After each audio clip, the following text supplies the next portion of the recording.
Okay, back again with another instalment. This will probably be the last of this, as I've got a few things to do today. And as you can see, it's now fairly, plaster's now fairly dry and actually quite rigid. So what I'm going to do is I'm going to do some more detailing for it. Now I'm going to use this knife here to put a band of orange up that way, and then a band of grey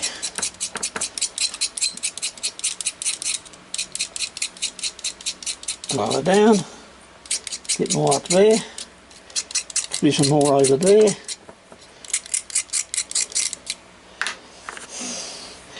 and a bit of the brown to mask off the umber.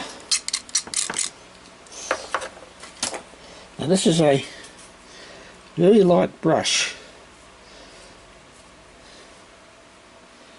As you can see, it's just run it just lightly over the top, just to get the paint to kind of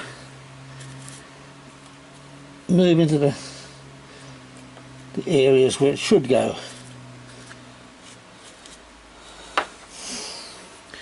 A little bit more black won't hurt. I've also had a chance to look at what I've done so far and see what areas I've mucked up. Don't appear to have mucked up much at all really, so I'll carry on here. So I'll carry on that band of, looks like orange clay through there. A bit of white up there. Move that one out of the road, I think that's in the road there. And probably a bit more grey down here at the bottom level, where the soot from the locomotives and etc. will come in. So that, as you can see, is basically all we have to do to the rock face. It looks, I say it'll pass. I'm quite sure that there will be some people who will say that some of it is not right, but you always get one of those. They seem to hang around exhibitions, they never exhibit anything, they never build anything, but they're experts, you know the type. Now that's, I might put another bit of band there. Now what you can do now is, now that you got to that stage there, you can put a bit of colouring into it. What I've got over here is some of this woodland scenic materials. Now the best thing to do is to get a brush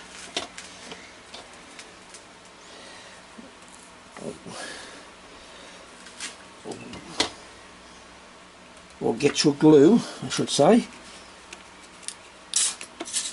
A little bit of glue on the top here to let it run down.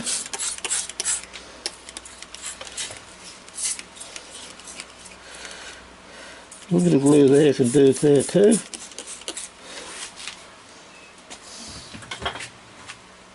And then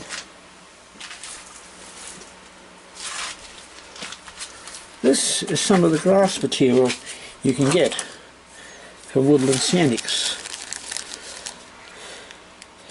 I'll just punch a small little hole in it there so I can get it out, and use a small sieve to, oh damn, I didn't cut through it.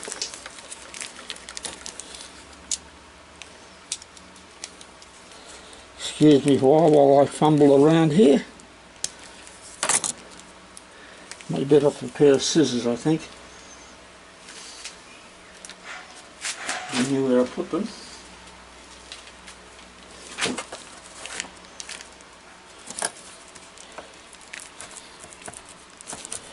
You know, it's like in a workshop.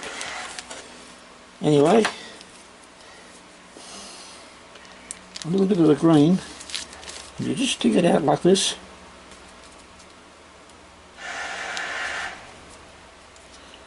Down the top, like that.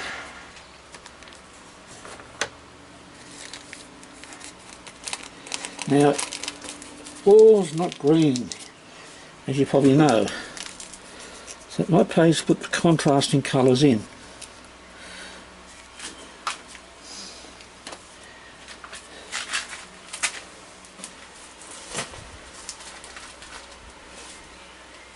And I just happen to have some brown, which you can sprinkle down the rock faces.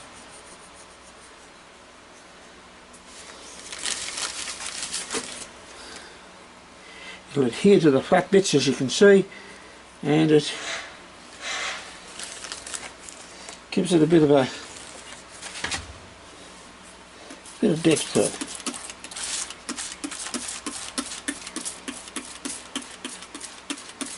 A little bit of spray with the glue and water.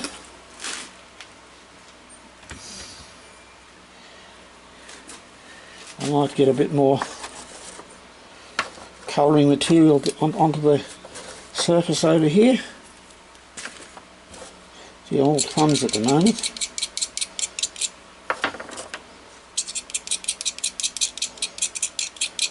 But see, that's all there is basically to doing a rock face. So this one's fairly hurried, but I think it's given you the impression of what you can do, and you can use your own imagination to take it on from there.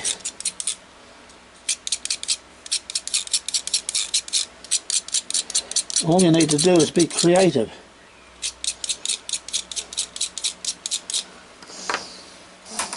Okay, there's your rock face, and it's very easy to put a tree on the top. Ta-da. That's basically how you make a rock cutting. Now, it's not finished at the ends, as you can see, but that'll go into the background, and I'll do another series to join onto it, and just a matter then of blending them together. And because you're using the same textures, not textures, pastels, you'll find that they'll all blend in very easily. Again, you might want to give it a brush every now and then. When it dries off a bit, just give it a very light brush, just like that, very lightly over the top. And it takes up all the little bits and pieces that shouldn't be there. It also tends to break off bits sticking out, which allows the different colour underneath to show through, which really is consistent with the rock faces as such. Well, that's all this one's about. I'm going to go in and put some lunch on and spend this afternoon doing some wiring, etc. And these will be uploaded eventually. Meanwhile, I suggest you get some polystyrene and paints, etc., and find a little corner in the shed and have fun. If you've got any comments, please post them. Nice, clean, helpful ones. If you're going to be rude, abusive or sarcastic, your comments will disappear, and so will your reference and your access to the ability to post. If you'd like to see how I do it again, do some more, just say so. I've got a lot of scenery to do, so you'll obviously see a lot more like this. I'll probably do as much as I can in front of the camera, so you'll see how the layout progresses. So feel free to go ask questions, make comments, subscribe to make me feel wanted, I don't seek money for this. It's not monetised. I'm just doing it for the fun. Because if it's not for the fun, it's not worth doing. Anyway, that's that from the Sawtoh Valley Railway. You won't know why it's called the Sawtoh Valley, because it was discovered by Harry Foote. He was looking for the Sasquatch, or Bigfoot, and he stumbled into the valley. So it became known as the Sawtoh Valley. Of course, it was occupied by an Indian tribe which had Chief Running Nose. And he didn't like the idea of these people coming in, especially since he heard that this Harry Foote was a missionary. He's afraid he might take up a missionary position in the valley, which could be rather scary, because the chief had rather big family, which included of 6 teenage daughters, so you can see he's worried. He's more worried about beaver trapping, I think, than anything else. Anyway, I've got a whole silly story about how Sawtoh Valley fixed. It's going to have an industry there, which is going to be logging. There'll be it's quite a decent sized town.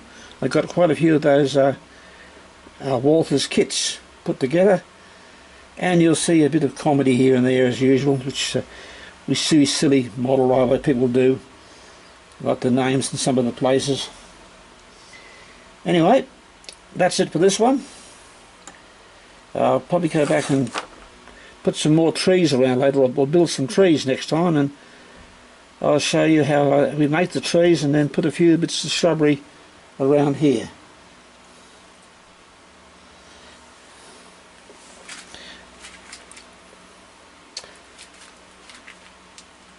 That's all from this one. See you next video.